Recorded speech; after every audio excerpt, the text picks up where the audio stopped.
Добро пожаловать, друзья, на канал Фактограф. Сегодня мы поговорим о том, может ли Земля потерять всю свою кислородную оболочку. Кислород – это не только то, чем мы дышим, но и важный элемент для жизни нашей планеты. Но что произойдет, если его не будет? Как это повлияет на нашу планету и ее обитателей? По какой причине Земля может лишиться кислорода? И насколько реален такой сценарий? Давайте разберемся вместе. Кислород не воспринимается ни одним из наших органов чувств. Он не имеет ни вкуса, ни запаха. Создается впечатление, что мы говорим о том, чего вообще не существует. Однако это вещество есть. Мало того, без него человечество попросту задохнулось бы. Кислород – газообразное вещество, массовая доля которого в атмосфере составляет 21%. В земной коре 49%, а в морских и пресных водах почти 86%. Это самый распространенный на Земле химический элемент, обеспечивающий дыхание большинства живых организмов. А ведь дыхание – синоним жизни. Но это еще не все. Из кислорода в значительной степени состоят не только воздух и земля, вода, но и мы с вами. Наша еда, питье, одежда – в подавляющем большинстве окружающих нас веществ есть кислород. Да что там, даже могущественная стихия огня угаснет, если не будет доступа к этому вездесущему газу. Как же людям удалось открыть кислород, если он невидимый? Первое предположение, что в воздухе содержится какая-то субстанция, поддерживающая горение, появились в далеком 17 веке. По официальным данным считается, что кислород был открыт английским химиком Джозефом Пристли 1 августа 1774 года. Однако сам Пристли не понял, что открыл новое простое вещество. Его открытие спустя год дополнил французский химик Антуан де Лавуазье. С тех пор исследования кислорода проводятся регулярно, и даже в наше время ученые продолжают выявлять интересные свойства этого газа.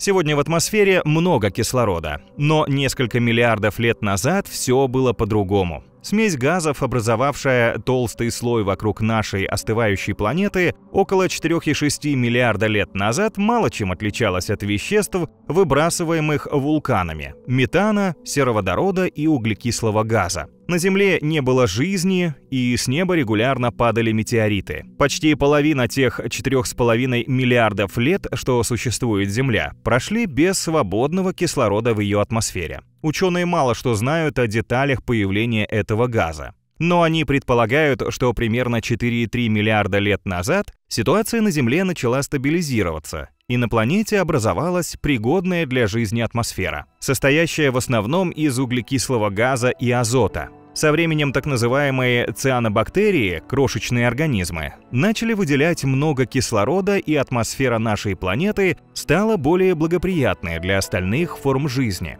Около 2,45 миллиардов лет назад произошла кислородная катастрофа, глобальное изменение состава атмосферы, и начал появляться свободный кислород.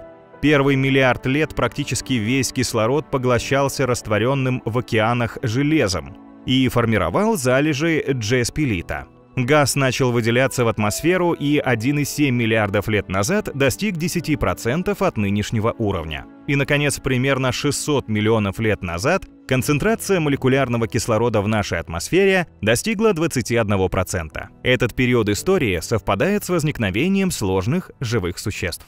Сегодня десятки миллиардов тонн кислорода в год расходуются на дыхание людей и животных, на нужды промышленности, которые все растут. А кислорода в воздухе не становится меньше. Откуда же он берется? Наверняка вы слышали выражение, что деревья – это легкие планеты, ведь именно они производят кислород. Все верно, кислород поступает в процессе фотосинтеза, то есть выделение его не только из деревьев, а из всех растений. Зеленым насаждениям нужно около 600 лет, чтобы произвести всю массу кислорода, находящегося в воздухе. Но самыми активными поставщиками кислорода являются мельчайшие планктонные водоросли морей и океанов. Ежегодно они вырабатывают этого газа в 10 раз больше, чем растения на суше. Благодаря равновесным процессам, происходящим на Земле, содержание кислорода и других газов в атмосфере остается постоянным. Но это равновесие может быть легко нарушено. Что нас ждет дальше? Где гарантии, что снова не случится какая-нибудь катастрофа?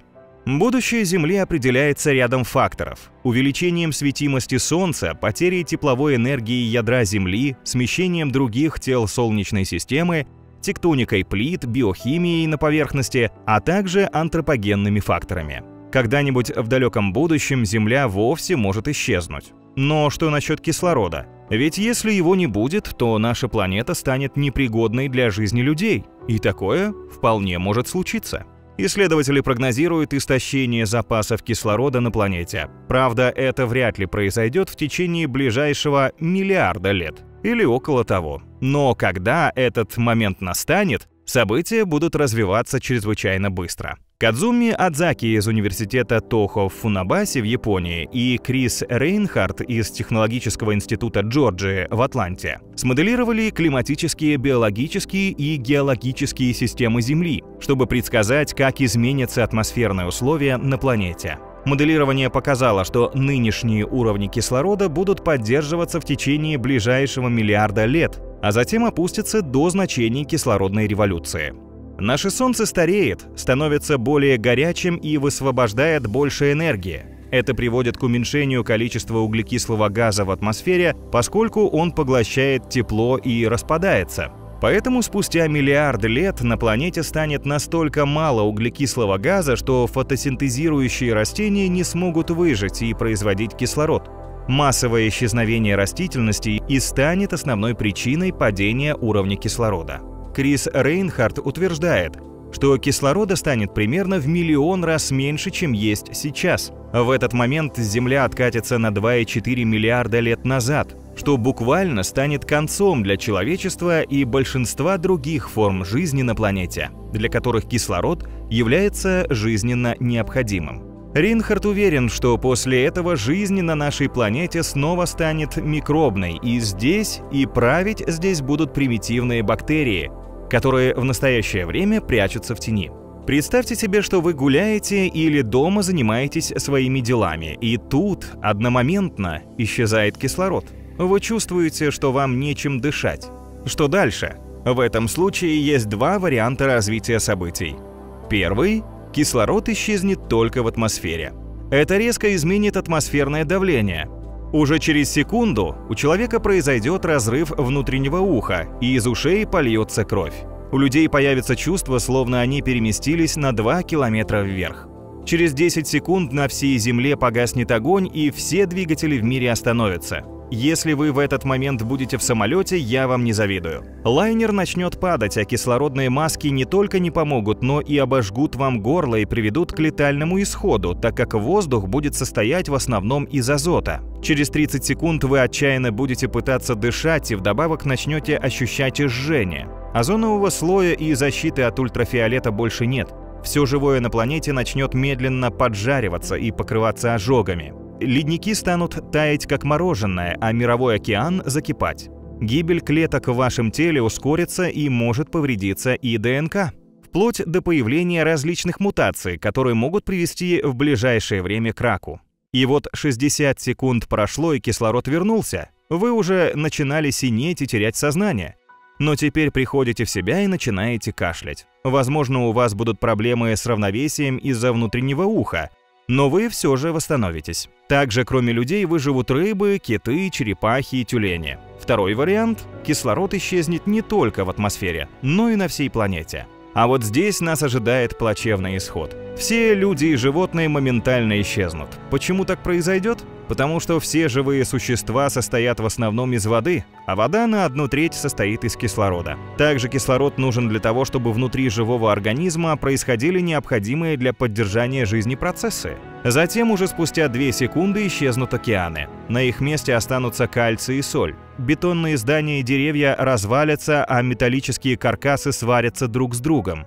В целом вся планета вскоре превратится в пыль, поскольку кислород составляет примерно 45% земной коры и мантии. Через 5 секунд все элементы, которые останутся от Земли, будут свободно парить в открытом пространстве. Затем за счет притяжения к ядру этих частиц сформируется новая планета. Через минуту кислород появится, а жизнь нет. Пройдет несколько миллионов лет, прежде чем новая планета станет пригодна к жизни.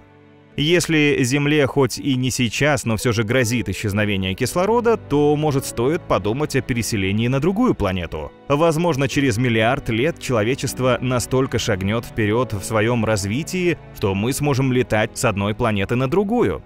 Но есть ли там жизнь и кислород? Некоторые ученые считают, что если обнаружить кислород в атмосфере экзопланеты, это будет означать, что она потенциально пригодна для жизни и что саму жизнь там можно найти. Другие считают, что нельзя исключать и иные пути появления кислорода на других планетах, которые могут быть никак не связаны с жизнью. По расчетам ученых, необходимая для зарождения жизни концентрация кислорода существует только в 30% из всего жизненного цикла планет. Если на планете есть кислород, это вполне может значить, что когда-то на ней существовала жизнь, или планета еще только готовится к ее зарождению. Но шанс обнаружить существующую на данный момент жизнь очень низок. К тому же для жизни нужна вода.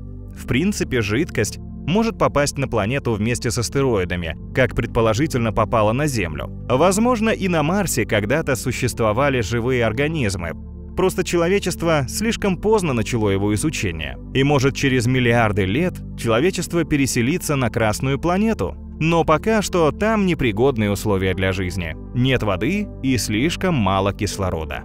Кислород – важнейший элемент для жизни на Земле. И без него жизни на планете вовсе не было бы. И хотя вероятность того, что Земля полностью лишится кислорода, крайне мала, но даже через миллиарды лет риск есть.